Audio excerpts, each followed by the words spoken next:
Καλησπέρα παιδιά, Σακαφούση εδώ, ο αγαπημένος σας αναλυτής δεδομένων. Σε αυτό το βίντεο θα δούμε μια ανάλυση της απόδοσης όλων των ομάδων της Premier League έως τώρα με βάση τα expected goals, έτσι ώστε να μπορέσουμε με αυτά τα δεδομένα να δούμε τη δυναμικότητά τους και να φτιάξουμε τον πίνακα δυναμικότητας αντιπάλων τόσο για την επίθεση όσο και για την άμυνα για τις επόμενες αγωνιστικές. Το ίδιο θα κάνουμε και για όλους τους ποδοσφαιριστές σε κάθε θέση, θα δούμε δηλαδή τα νούμερά τους έως τώρα και θα κάνουμε μια ανάλυση για να υπολογίσουμε αν συνεχίσουν αυτές τις επιδόσεις πόσους πόντους αναμένεται να μαζεύουν στο Fantasy Premier League ανά αγωνιστική.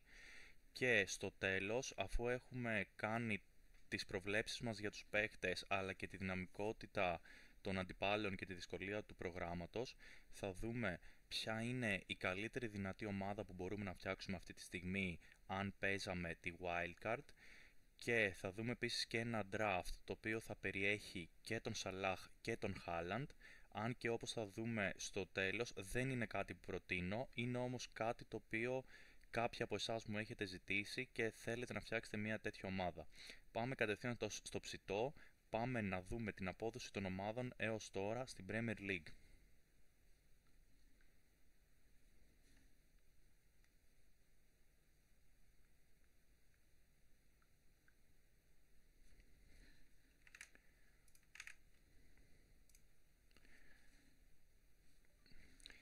Σε αυτό εδώ το διάγραμμα βλέπουμε στον άξονα Χ τα expected goals χωρίς τα penalty που έχουν πετύχει οι ομάδες έως τώρα. Αυτό σημαίνει ότι όσο πιο δεξιά είναι μια ομάδα σε αυτό το διάγραμμα, τόσο καλύτερη ήταν επιθετικά.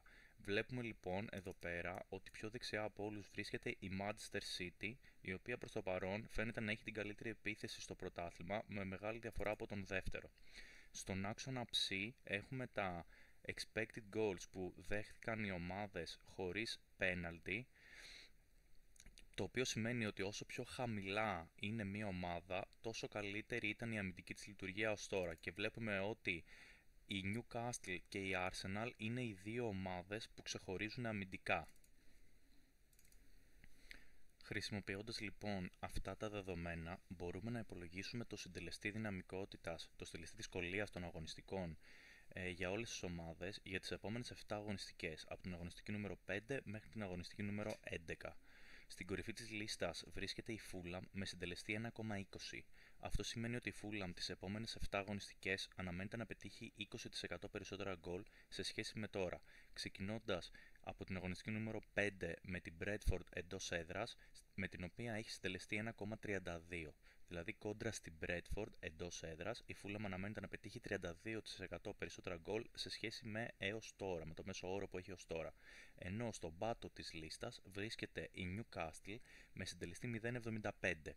Δηλαδή αυτό σημαίνει ότι αναμένεται να πετύχει 25% λιγότερα γκολ σε σχέση με τώρα, ξεκινώντας την αγωνιστική νούμερο 5 εκτός έδρας με την Bournemouth, κόντρα στην οποία έχει συντελεστεί 0,78.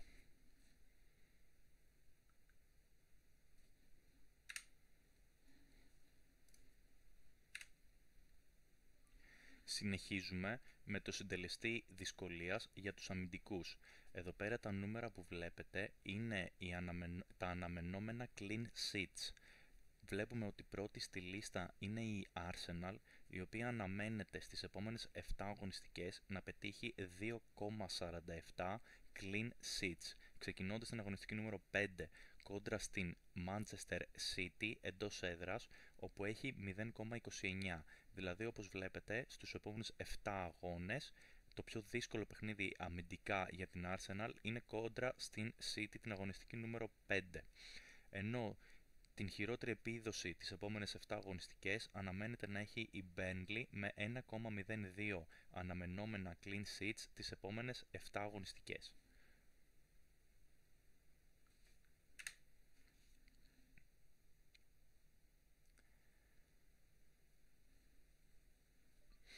Αυτά είναι τα νούμερα που θα πετύχουν οι ομάδες αν συνεχίσουν να έχουν την ίδια επίδοση που είχαν τις πρώτες 4 αγωνιστικές. Πάμε τώρα να κάνουμε το ίδιο για τους παίκτες, ξεκινώντας από τους τερματοφύλακες. Οι τερματοφύλακες μαζεύουν πόντους κυρίως από τις αποκρούσεις και τα clean sheets, οπότε σε αυτό εδώ το διάγραμμα, στον άξονα Χ έχουμε τις αποκρούσεις ανά 90 λεπτά. Όσο πιο δεξιά είναι κάποιος, τόσες περισσότερες αποκρούσεις έχει κάνει ως τώρα. Πιο δεξιά από όλους είναι ο Βικάριο. Ενώ στον άξονα ψ έχουμε τα expected goals που έχουν δεχθεί οι ομάδες, οι τερματοφύλακες συγκεκριμένοι, έως τώρα. Όσο πιο χαμηλά είναι κάποιος, τόσο καλύτερη είναι η άμυνα για την οποία αγωνίζεται, άρα τόσο πιο πιθανό είναι να κρατήσει ένα clean sheet. Βλέπουμε ότι πιο χαμηλά από όλους είναι ο Pope και ο Raya της Newcastle και της Arsenal αντίστοιχα.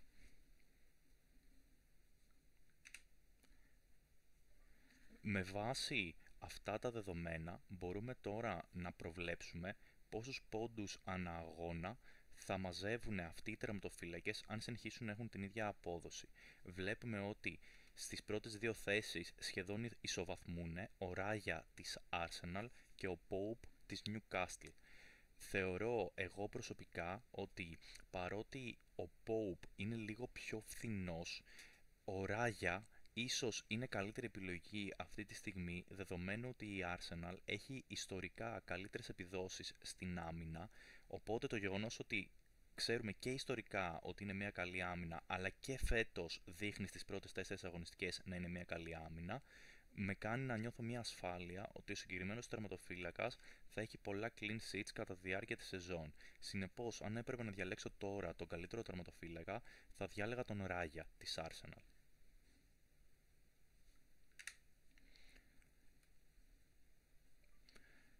Πάμε να δούμε τώρα το ίδιο για τους αμυντικούς. Εδώ πέρα τα πράγματα είναι λίγο πιο πολύπλοκα, διότι οι αμυντικοί πετυχαίνουν πόντους από τα clean sheets, τις επιθετικές τους συνεισφορές, δηλαδή τα goal και τις assist, πετυχαίνουν επίσης πόντους και από τις αμυντικές συνεισφορές, δηλαδή τα defensive contributions. Σε αυτό το διάγραμμα λοιπόν, στον άξονα Χ, έχουμε τα expected goals και τις expected assist ανά 90 λεπτά. Όσο πιο δεξιά είναι κάποιος, τόσο πιο απειλητικός ήταν έως τώρα στις πρώτες 4 αγωνιστικές. Και βλέπουμε ότι με μεγάλη διαφορά ο Τίμπερ και ο Καλαφιόρι της Arsenal ήταν οι πιο απειλητικοί παίκτες. Βέβαια, αυτό το νούμερο που έχουν το 0,45, ρεαλιστικά δεν υπάρχει περίπτωση να το διατηρήσουν κατά τη διάρκεια της σεζόν. Στον άξονα ψ έχουμε τα expected goals που δέχτηκαν οι αμυντικοί έως τώρα στο πρωτάθλημα. Όσο πιο χαμηλά είναι κάποιος, τόσο καλύτερη ήταν η αμυντική λειτουργία της ομάδας του, άρα τόσο πιο πιθανό είναι να πετύχει κάποιο clean sheet. Πιο χαμηλά από όλους βλέπουμε ότι είναι ο Σαρ της Newcastle, μαζί επίσης με τους συμπαίκτες του, τον Μπέρν και τον Λιβραμέντο, ενώ πολύ χαμηλά είναι επίσης ο Γκάμπριελ, ο Μιλοσάβλεβιτς, ο Μπαλάρντ, ο Τίμπερ και ο Καλαφιόρι. Βλέπουμε λοιπόν ότι ο Τίμπερ και ο Καλαφιόρι συνδυάζουν και επιθετική απειλή και πολύ καλή αμυντική λειτουργία. Βλέπουμε ότι κάποιες κουκίδες είναι πιο μικρές σε σχέση με άλλες, όπως για παράδειγμα του Μπαλάρντ. Αυτό σημαίνει ότι ο συγκεκριμένος παίκτης δεν έχει παίξει πολλά λεπτά και δεν είναι σίγουρο πως θα είναι βασικός στην ομάδα του.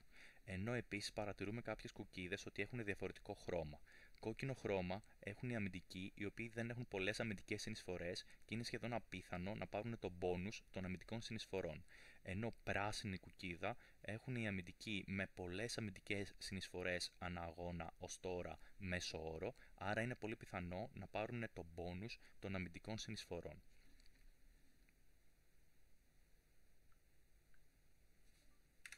Χρησιμοποιώντας αυτά τα δεδομένα, αν αυτοί οι παίχτες διατηρήσουν αυτή την απόδοση και στη συνέχεια της σεζόν, αυτή είναι η αναμενόμενη πόντη που θα πετύχουν. Τους περισσότερους πόντους αναμένεται να πετύχει ο Τίμπερ της Arsenal και φυσικά ο Καλαφιόρι της Arsenal με 7,92 αναμενόμενους πόντους ανά αγώνα και 6,4.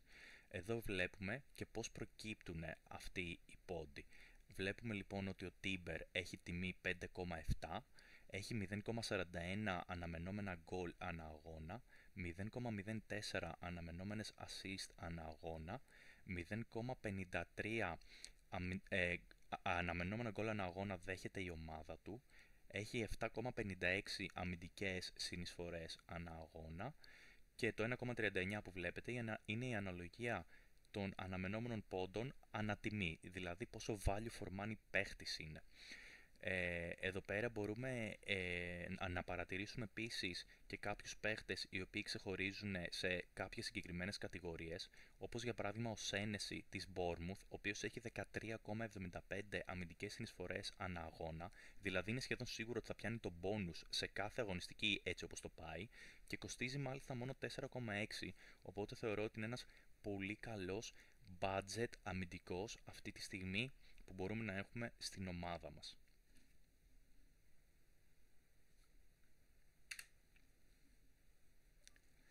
Πάμε τώρα να δούμε το ίδιο διάγραμμα και για τους μέσους.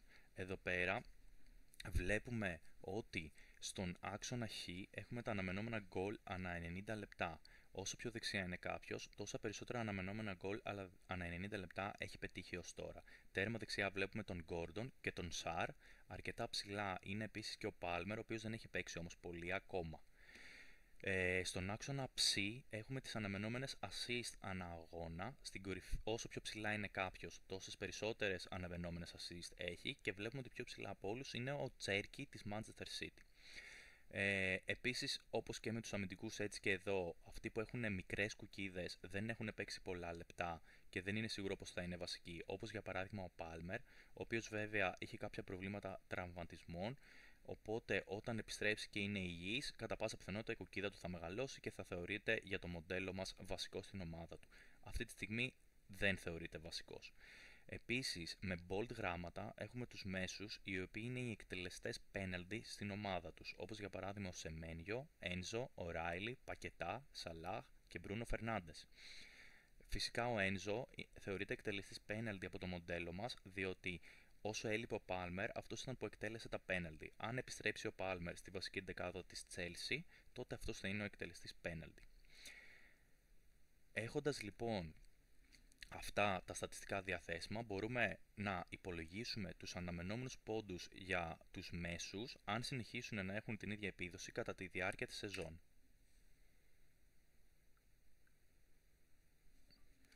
Βλέπουμε σε αυτό το πίνακα ότι στην κορυφή βρίσκεται ο Εστεβάο της Chelsea, ο οποίος όμως, όπως γνωρίζετε, είναι ένας παίχτης ο οποίος δεν είμαστε καθόλου σίγουροι αν θα είναι βασικός, ειδικότερα τώρα που θα επιστρέψει ο Palmer, οπότε καλό θα ήταν να τον αγνοήσουμε. Στη δεύτερη θέση βρίσκεται ο Σαρ της Crystal Palace, ο οποίος όμως αυτή τη στιγμή είναι τραυματίας, θα χάσει το επόμενο παιχνίδι και αμέσως μετά παίζει και με τη Liverpool. Αν έχετε το Σαρ ήδη στην ομάδα σας και έχετε καλό πάγκο, μπορείτε να τον διατηρήσετε. Αν δεν έχετε το Σαρ, φυσικά δεν είναι η ώρα για να τον αγοράσετε. Τρίτος στη λίστα είναι ο Σεμένιο της Bournemouth, ο οποίος είναι υγιής, είναι βασικός για την ομάδα του, ξέρουμε ότι θα παίζει πάντα, είναι ο καλύτερος παίκτης και είναι ίσως η καλύτερη μεταγραφή μέσου που μπορούμε να κάνουμε αυτή τη στιγμή. Κοστίζει 7,5, έχει 0,47 αναμενόμενα γκολ ανά αγώνα και 0,05 αναμενόμενες assist, έχει 0,87 αναμενόμενα γκολ κατά, άρα έχει και καλή άμυνα η Bournemouth, μπορούμε να περιμένουμε από αυτόν και κάποιο πόντο από clean sheets. Οι αμυντικές του συνεισφορές είναι 7, δεν είναι αρκετές για να πάρει κάποιο bonus, είναι εκτελεστής penalty και συνολικά αναμένεται να έχει 6,86 πόντους ανά αγώνα αν συνεχίσει αυτή την επίδοση. Πολύ ψηλά βλέπουμε ότι είναι και ο Εμπέμο της Manchester United, η οποία έχει ξεκινήσει χάλια για ακόμα μία σεζόν, όμως το ότι η Manchester United δεν τα πάει πολύ καλά δεν σημαίνει ότι πρέπει να αποφύγουμε όλους τους παίχτες της οπωσδήποτε. Να θυμηθούμε ότι ο Εμπέμο τόσα χρόνια στην Bradford έπαιζε, μια ομάδα η οποία επίσης ήταν κακή και παρόλα αυτά ο Εμπέμο ήταν ανέκαθεν ένα πολύ δυναμικό στοιχείο για το Fantasy Premier League. Το ίδιο και τώρα που παίζει στη Manchester United. Βλέπουμε ότι έχει 0,44 αναμενόμενα γκολ ανά αγώνα και 0,3 αναμενόμενες assist ανά αγώνα. Είναι πολύ καλά νούμερα. Τον έχω στην ομάδα μου και δεν σκοπεύω να τον πουλήσω προς το παρόν. Επίσης βλέπουμε ότι υπάρχει και μια μεγάλη έλλειψη σε καλούς μέσους, οπότε ο Εμπέμο είναι ένα δυνατό στοιχείο αυτή τη στιγμή. Κατά τα άλλα, κάτι που αξίζει να παρατηρήσουμε είναι το πόσο χαμηλά βρίσκεται ο Σαλάχ.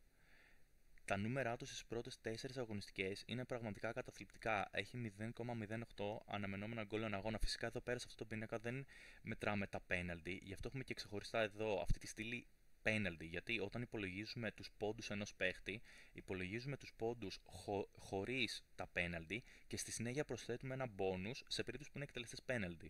Ο λόγος που το κάνουμε αυτό είναι γιατί μπορεί ένας παίχτης σήμερα να είναι ο εκτελεστής των penalty, ενώ αύριο μπορεί να μην είναι. Οπότε δεν γίνεται, σε περίπτωση που χάσει την ιδιότητα του εκτελεστή penalty, δεν θέλουμε στο ιστορικό του να έχουμε αυτά τα δεδομένα στο μοντέλο της πρόβλεψης, γιατί στην πραγματικότητα πλέον, αφού δεν είναι εκτελεστής penalty, έχει χάσει αυτή την ιδιότητα.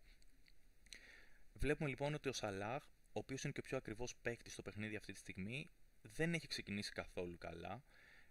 Προσωπικά τον έχω στην ομάδα μου και δεν έχω τον Χάλαντ. Επειδή αυτή τη στιγμή ο Σάλαχ παίζει με την Everton εντός έδρας, ενώ ο Χάλαντ παίζει εκτός με Arsenal, θα τον κρατήσω για ακόμα έναν αγώνα και κατά πάσα πιθανότητα θα τον αντικαταστήσω στην αγωνιστική νούμερο 6 και θα φέρω με τα λεφτά που θα εξοικονομήσω με τον Σαλάχ, θα φέρω τον Χάλαντ.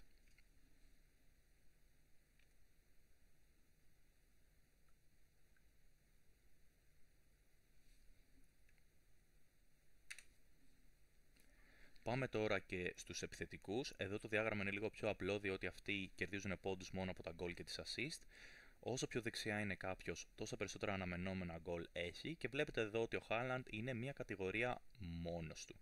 Έχει 1,45 αναμενόμενα goal ανά αγώνα. Αυτό νομίζω δεν έχει ξανασυμβεί ποτέ στην ιστορία. Μιλάμε για ένα πραγματικά εξωφρενικό νούμερο. Βλέπετε πόσο μεγάλη είναι η απόσταση από τον δεύτερο. Μιλάμε τώρα ότι ο Haaland έχει 1,45 αναμενόμενα goal ανά αγώνα, 1,5 σχεδόν, και χωρίς πέναλτι, έτσι. Και ο δεύτερος είναι ο Μπέτο με 0,6, δηλαδή ούτε τα μισά σε σχέση με τον Haaland. Και εδώ με σκούρα γράμματα έχουμε τους εκτελεστές πέναλτι, Γιόκερες, Ματέτα και Welbeck. Γνωρίζουμε επίσης ότι και ο Haaland είναι εκτελεστής, απλά δεν έχει εκτελέσει ακόμα πέναλτι φέτος, γι' αυτό το μοντέλο δεν τον έχει χρήσει ακόμα ως εκτελεστή πέναλτι της Manchester City. Με αυτά τα δεδομένα θα υπολογίσουμε τους αναμενόμενους πόντους που θα πετύχουν οι παίχτες στους επόμενους αγώνες αν συνεχίσουν να έχουν τις ίδιες επιδόσεις και βλέπουμε φυσικά εδώ πέρα ότι πρώτος είναι ο Haaland με 10,68 αναμενόμενους πόντους ανά αγώνα, διπλάσιους από τον δεύτερο. Μιλάμε για τεράστια διαφορά. Βλέπουμε επίσης ότι υπάρχει μια έλλειψη καλών επιθετικών, η οποία έχει κάνει τον Μπέτο να είναι ο δεύτερος καλύτερος επιθετικός μετά τον Haaland. Τρίτος είναι ο Ματέτα, ο οποίος έχει μόνο 0,27 αναμενόμενα γκολ ανά 90 λεπτά και παρόλα αυτά έχει καταφέρει να είναι ο τρίτος καλύτερος επιθετικός, παρότι το νούμερο του είναι τόσο χαμηλά. Βλέπουμε το Γιόκερες τέταρτο. Εδώ ίσως παρατηρήσει κάποιος ότι ο Γιόκερες έχει περισσότερα αναμενόμενα γκολ από τον Ματέτα, παρόλα αυτά είναι κάτω από το Ματέτα. Ο λόγος που συμβαίνει αυτό είναι γιατί το μοντέλο μας υπολογίζει και τα αναμενόμενα λεπτά του κάθε παίχτη και ο Γιόκερες βγαίνει αλλαγή νωρίς στο 60, στο 70 σε κάθε αγώνα, ενώ ο Ματέτα παίζει όλο το παιχνίδι και αυτό κάνει τον Ματέτα, ενώ ανά 90 λεπτά έχει χειρότερο νούμερο, είναι πιο πιθανό όμως να σκοράρει σε έναν αγώνα γιατί παίζει περισσότερα λεπτά σε σχέση με τον Γιόκερες.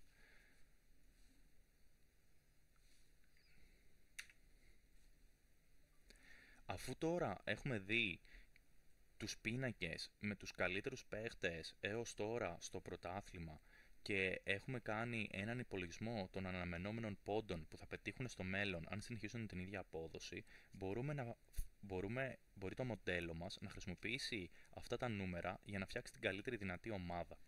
Βλέπουμε λοιπόν ότι στο τέρμα το μοντέλο μας έχει επιλέξει Ράγια και Ντουμπράβκα, έχει επιλέξει δηλαδή τον πιο ασφαλή τερματοφύλακα και τον πιο ακριβό και τον Ντουμπράβκα φυσικά, το οποίο είναι ο μοναδικός τερματοφύλακας σε αυτή την τιμή που αγωνίζεται βασικός. Για την άμυνά μας το μοντέλο μας έχει διαλέξει 5 καλούς αμυντικούς, έχουμε δαπανίσει πολλά λεφτά στην άμυνα σχετικά με άλλες σεζόν, διότι η προσθήκη των defensive contributions πραγματικά έχει αλλάξει τις ισορροπίες στο παιχνίδι. Έχουμε διαλέξει τον Καλαφιόρι της Arsenal, ο οποίος όπως είδαμε είναι ένας παίκτης ο οποίος έχει και πολύ ψηλά νούμερα στην επιθετική απειλή, αλλά φυσικά και παίζει και στην πιο συμπαγή άμυνα του πρωταθλήματος. Έχουμε τον Σαρ της Newcastle, ο οποίος επίσης η Newcastle φαίνεται ότι φέτος έχει πάρα πολύ δυνατή άμυνα. Έχουμε τον Van Dijk της Liverpool, κυρίως επειδή έχει πάρα πολύ ψηλές αμυντικές συνεισφορές, αλλά και καλούτσικη άμυνα, η Liverpool δεν δέχεται εύκολα γκολ. Το ίδιο και ο Σαμπολάχ, η Chelsea έχει καλούτσικη άμυνα, ο Σαμπολάχ έχει υψηλές αμυντικές συνεισφορές και είναι και φθηνός στα 5,1 και φυσικά ο Σένεση, ο οποίος κατά τη γνώμη μου σε αυτή την τιμή είναι ό,τι καλύτερο μπορούμε να έχουμε, διότι έχει τόσο υψηλές αμυντικές συνεισφορές που με αυτά τα χρήματα είναι σίγουρο πως θα μας φέρνει σε κάθε αγωνιστική το bonus των αμυντικών συνεισφορών. Πάμε τώρα στο κέντρο μας, όπου έχω επιλέξει τον Φερνάντες. Μπορεί να σας κάνει λίγο εντύπωση. Έχω κοροϊδέψει το Φερνάντες πολλές φορές στο παρελθόν, διότι αγωνίζεται στην ουσία σαν αμυντικό half και είναι τόσο ακριβώς, κοστίζει 9 εκατομμύρια. Παρόλα αυτά, με την προσθήκη των αμυντικών συνεισφορών, τις οποίες πετυχαίνει ο Φερνάντες σχεδόν σε κάθε αγώνα, και δεδομένου ότι δεν έχουμε αυτή τη στιγμή καλούς μέσους στο παιχνίδι, καθώς έχουμε πάρα πολλούς τραυματισμούς και πάρα πολλούς παίχτες που υπολειτουργούν, έχει καταλήξει ο Φερνάντες να είναι μέσα στις καλές μας επιλογές. Ο Εμπέμο, συζητήσαμε γι' αυτόν και νωρίτερα, έχει πολύ καλά επιθετικά νούμερα ως τώρα. Ο Σεμένιο είναι, κατά τη γνώμη μου, ο παίχτης από τον οποίο ξεκινάει οποιοδήποτε draft στο κέντρο αυτή τη στιγμή, είναι ο πιο φορμαρισμένος εξτρέμ του πρωταθλήματος. Ο Άντονι της Μπέρνλι είναι μια πονηρή επιλογή, ένας φθηνός παίχτης που κοστίζει μόνο 5,5 εκατομμύρια. Είναι ο καλύτερος παίχτης της Μπέρνλι, έχει καλά νούμερα και είναι μια πολύ budget επιλογή. Και βλέπετε ότι έχω αφήσει και ένα κενό στο κέντρο. Θα εξηγήσω μετά για ποιο λόγο έχω αφήσει αυτό το κενό. Πάμε στην επίθεση. Χάλαντ, ο καλύτερος παίκτης του πρωταθλήματος αυτή τη στιγμή με διαφορά. Τον θέλουμε στην ομάδα μας οπωσδήποτε αν παίξουμε wildcard. Και τον συνοδεύουμε με τον Ματέτα, ο οποίος είναι ένας μέτριος επιθετικός σε μια μέτρια τιμή και βρίσκεται στην ομάδα μας κυρίως επειδή δεν υπάρχουν καλές επιλογές αυτή τη στιγμή. Ο λόγος τώρα που έχω αφήσει δύο κενά είναι ότι περισσεύουν 12 εκατομμύρια σε αυτή την ομάδα. Δεν υπάρχει κανένας παίχτης ο οποίος να ξεχωρίζει στο κέντρο και στην επίθεση πέρα από αυτούς που έχω επιλέξει. Οπότε το αφήνω πάνω σας πώς θα χειριστείτε αυτά τα 12 εκατομμύρια. Θέλετε να πάρετε έναν ακριβό επιθετικό και έναν φθηνό μέσο ή το ανάποδο, μπορείτε να κάνετε ό,τι θέλετε. Θα μπορούσατε για παράδειγμα να πάρετε τον Ζωάο Πέδρο για την επίθεσή σας και κάποιον φθηνό μέσο. Δεν ξέρω ποιοι άλλοι παίχτες αυτή τη στιγμή είναι δημοφιλείς. Θα το δούμε και λίγο αργότερα αυτό στις πιο δημοφιλείς μεταγραφές αγωνιστικής. Πάντως, σε περίπτωση που κάποιος σήμερα φτιάξει αυτή την ομάδα, θεωρώ ότι δύσκολα θα αποτύχει. Είναι μια ομάδα η οποία εγγυάται πόντους στις επόμενες αγωνιστικές και σε βάθος χρόνου.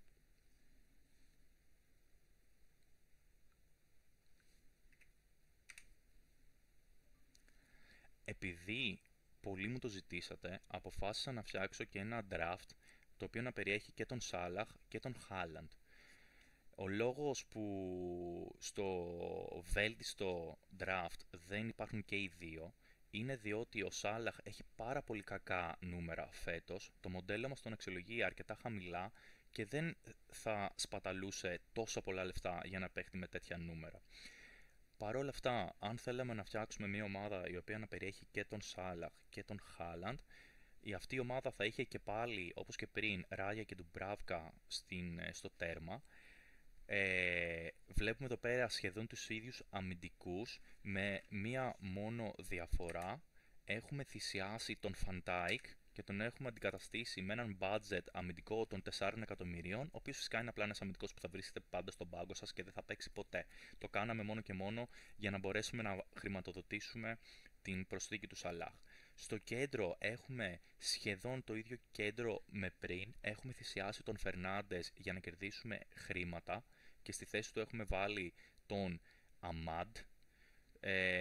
Επίσης έχουμε θυσιάσει τον Εμπέμο πάλι για να κερδίσουμε χρήματα και στη θέση του έχουμε τον Μπρούξ. Έχουμε κρατήσει Σεμένιο και Άντονι όπως και πριν και φυσικά ο πέμπτος είναι ο Σαλάχ. Ενώ στην επίθεσή μας έχουμε διαλέξει τον Χάλαντ, φυσικά είναι ο καλύτερος παίκτης του παιχνιδιού όπως είπαμε και σκοπός ήταν να φτιάξουμε και ένα draft που να έχει και τους δύο. Έχουμε διαλέξει επίσης τον Barnes, έναν επιθετικό που κοστίζει 4,4 εκατομμύρια μόνο και μόνο για να βρίσκεται στον πάγκο και να έχουμε λεφτά για τη συγκεκριμένη ομάδα. Και στην επίθεση έχουμε τον Ζωά Πέδρο, πριν είχαμε τον Ματέτα. Είναι δύο παίχτες οι οποίοι έχουν παρόμοια νούμερα, μπορούμε να διαλέξουμε οποιονδήποτε από αυτούς τους δύο.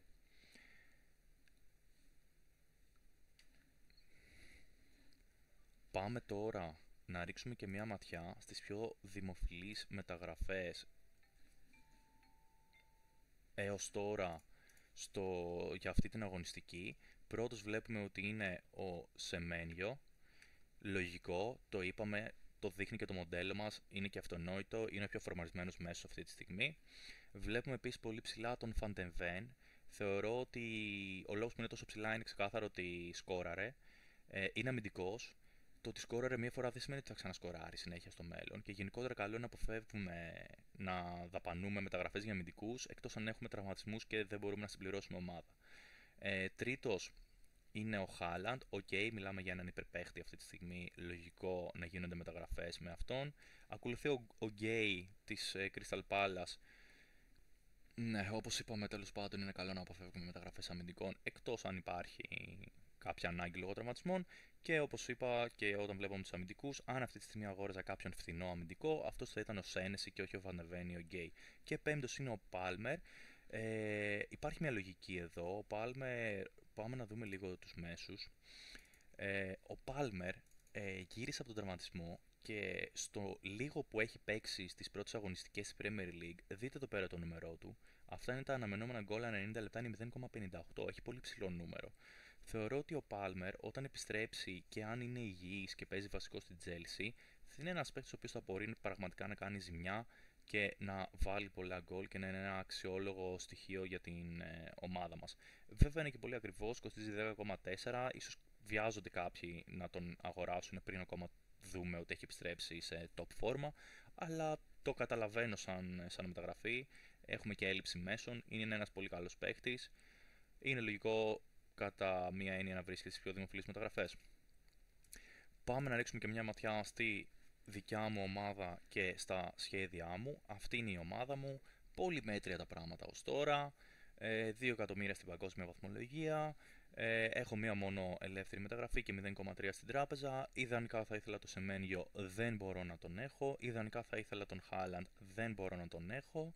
Οπότε, όπως καταλαβαίνετε, η απόφασή μου θα είναι να ρολάρω τη μεταγραφή σε αυτή την αγωνιστική και κατά πάσα πιθανότητα στην επόμενη αγωνιστική θα παίξω wildcard για να πουλήσω το Σαλάχ, να φέρω τον Χάλαντ και γενικότερα να φτιάξω την ομάδα έτσι όπως την ονειρεύομαι. Σας ευχαριστώ πάρα πολύ που παρακολουθήσατε αυτό το βίντεο. Φυσικά, αν σας άρεσε, αφήστε ένα like, κάντε ένα subscribe και ό,τι θέλετε μπορείτε να με ρωτήσετε στα σχόλια, απαντάω σε όλες τις ερωτήσεις. Καλή τύχη στις ομάδες σας και πολλά πράσινα βελάκια. Τα λέμε στο επόμενο βίντεο.